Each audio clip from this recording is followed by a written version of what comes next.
दोस्तों, दिनाक्षी short hand में आपका स्वागत है। अगर आप चैनल पर नए हैं तो चैनल को सब्सक्राइब करें और बेल आइकन जरूर दबाएं। इस डिक्टेशन की एडवांस आउटलाइंस और वाक्यांश आप हमारे पेड बैच से प्राप्त कर सकते हैं। हमारे पेड बैच में आपको प्रतिदिन सभी डिक्टेशंस की एडवांस आउटलाइंस और वाक्यांश दिए जाते हैं। हमारे पेड बैच के बारे में संपूर्ण जानकारी प्राप्त करने के लिए और हमारे बैच को ज्वाइन करने के लिए आप डिस्क्रिप्शन बॉक्स में दिए गए मोबाइल नंबर पर व्हाट्सएप कर सकते हैं। इस डिक्टेशन की डेमो आउटलाइंस आप हमारे टेलीग्राम ग्रुप से प्राप्त कर सकते हैं। तो चलिए डिक्टेशन को स्टार्ट करते हैं।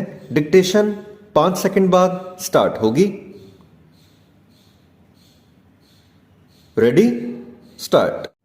सड़क दुर्घटनाओं की सही रिपोर्टिंग के लिए देश के 6 राज्यों में प्रयोग के रूप में जो परियोजना शुरू की जा रही है उसे न केवल सफल बनाया जाना चाहिए बल्कि उसे यथाशीघ्र अन्य सभी राज्यों में लागू भी किया जाना चाहिए।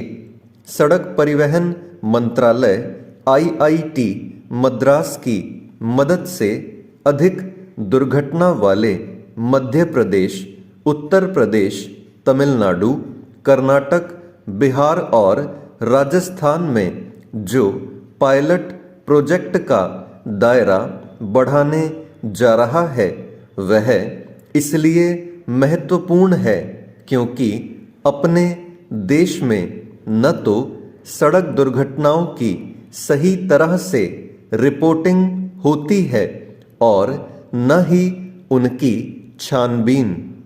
इसके चलते वैसे उपाय नहीं किए जा रहे हैं जिनसे सड़क दुर्घटनाओं में हताहत लोगों को समय पर राहत मिल सके। इसके अतिरिक्त सड़क दुर्घटनाओं पर लगाम लगाने का कोई तंत्र भी विकसित नहीं हो पा रहा है। एक तथ्य यह भी है कि मार्ग दुर्घटना संबंधी दावों का निस्तारण करने में भी अनावश्यक देरी होती है।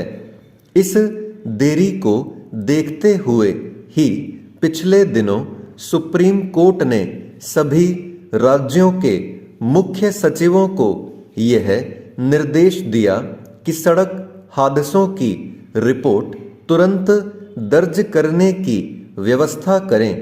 सुप्रीम कोर्ट ने इसके लिए थाना स्तर पर विशेष इकाई का गठन करने को कहा है।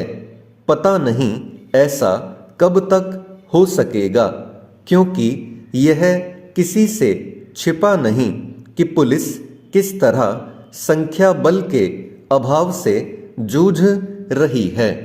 जो भी हो, सड़क दुर्घटनाओं की समय पर रिपोर्टिंग करने और मार्ग दुर्घटना संबंधी दावों का निस्तारण शीघ्र करने की कोई ठोस व्यवस्था बनानी ही चाहिए।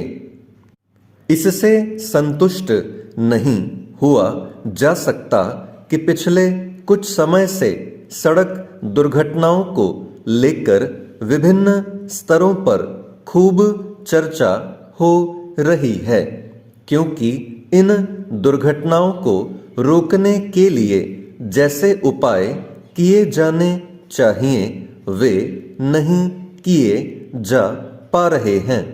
परिणाम यह है कि सड़क हादसों और उनमें हताहत होने वाले लोगों की संख्या पर लगाम नहीं लग पा रही है। नए वर्ष के अवसर पर ही देश में तमाम स्थानों से भीषण मार्ग दुर्घटनाओं के समाचार प्राप्त हुए। इनमें नववर्ष की पूर्व संध्या पर क्रिकेटर ऋषभ पंत के साथ पेश आया हादसा भी है। इसके कुछ माह पहले सड़क हादसों को लेकर राष्ट्रव्यापी चिंता की लहर तब देखी गई थी जब उद्योगपति साइरस मिस्त्री ने एक मार्ग दुर्घटना में जान गंवाई थी। इस दुर्घटना को लेकर चर्चा तो बहुत हुई और मार्ग दुर्घटनाओं को रोकने के लिए तमाम उपाय करने की बातें भी की गईं, लेकिन जमीन पर कुछ नहीं हुआ। इसका कारण शायद यह है कि केंद्र और राज्य सरकारों को मिलकर जैसी पहल करनी चाहिए वह नहीं हो पा रही है। अच्छा हो कि केंद्र और राज्य सरकारें यह समझें कि बढ़ती सड़क दुर्घटनाएं प्रति वर्ष लाखों लोगों को हताहत करने के साथ ही देश की छवि भी खराब कर रही हैं। चेंज ग्रामीणों की समस्याओं को उत्तर प्रदेश सरकार अब उनकी चौखट पर ही सुलझाएगी। इसके तहत जनता चौपाल का आयोजन हर शुक्रवार को होगा। यह चौपाल प्रत्येक विकास खंड की 3 ग्राम पंचायतों में आयोजित की जाएगी। पंचायती राज व्यवस्था की मूल भावना को प्रतिबिंबित करती इस व्यवस्था के पीछे मंशा यह है कि विकास योजनाओं को सुदूर गांवों तक पहुंचाया जा सके। क्रियान्वयन से लेकर निगरानी तक की व्यवस्था गांव के स्तर पर हो सके। यहाँ उल्लेखनीय है कि तहसील दिवस और थाना दिवस वर्षों से आयोजित होते आ रहे हैं।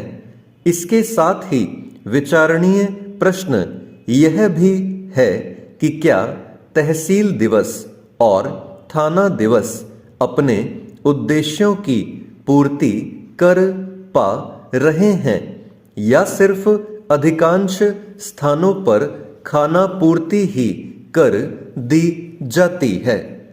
यदि इन दोनों दिवसों पर समस्याओं के निस्तारण के प्रति गंभीरता दिखाई जाती तो मुख्यमंत्री सुनवाई समाधान पोर्टल पर शिकायतों की भरमार न होती। प्रदेश के विभिन्न क्षेत्रों से लोग मुख्यमंत्री के प्रवास के दौरान अपनी व्यथा कथा सुनाने गोरखपुर नहीं पहुंचते। आशय यह है कि इस तरह की चौपालों में शुरुआती उत्साह गांव की सरकार जैसे विशेषणों के प्रति आस बंधाता है, लेकिन समय के साथ अधिकारियों की भागीदारी और रुचि खाना पूर्ति के स्तर पर आ जाती है। समस्याओं का समाधान नहीं होता। जनता फिर अधिकारियों के कार्यालयों की परिक्रमा करने के लिए बाध्य हो जाती है। चौपालों की सफलता इसी में है कि जन समस्याओं का अधिक से अधिक समाधान हो। इसके लिए आवश्यक है अधिकारियों की हर हाल में उपस्थिति। अच्छा होगा कि इन चौपालों को विवादों के निस्तारण तक सीमित न रखा जाए। कृषि, आवास, शिक्षा, स्वास्थ्य और स्वच्छता से जुड़ी समस्याओं के निदान को भी महत्व दिया जाए। हर चौपाल में गांवों को आत्मनिर्भर बनाने और रोजगार सृजन के संबंध में मंथन के लिए एक सत्र अनिवार्य रूप से रखा जाए ताकि सामुदायिक विकास संभव हो, स्वशासन की ओर अग्रसर हो सकें। गांवों से युवा शक्ति के पलायन का वेग कम किया जा सके। स्टॉप।